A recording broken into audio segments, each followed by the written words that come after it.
What if I told you that every single night Allah subhanahu wa ta'ala comes down to the lowest heaven and He calls out, "Is there anyone asking so I may give?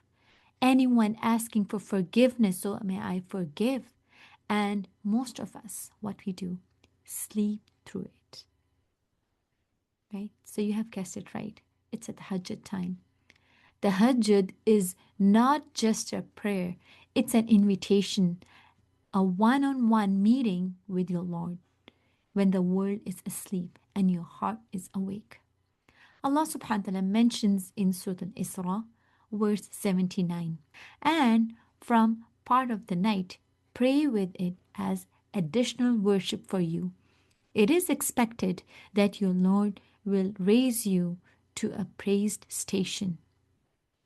So, what does this verse tell us? It tells us that night prayer is a means of gaining a high and praised rank with Allah subhanahu wa ta'ala.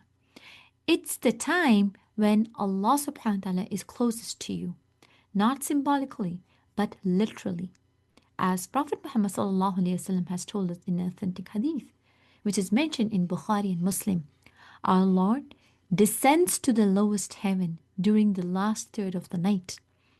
So it's during this time the du'as are accepted, hearts are healed, sins are forgiven, and lives are changed. And you don't need to pray for a full hour. You don't need to pray for 2 hours.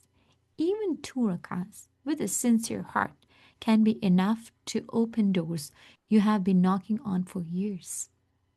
You are not just praying, you are being invited by the King of the Kings. Don't turn away.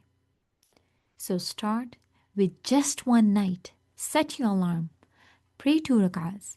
Ask Allah subhanahu wa ta'ala for something that truly matters to you and watch what happens. So if this is something that has touched your heart, if it has moved you, share it with someone. Maybe their life will change too.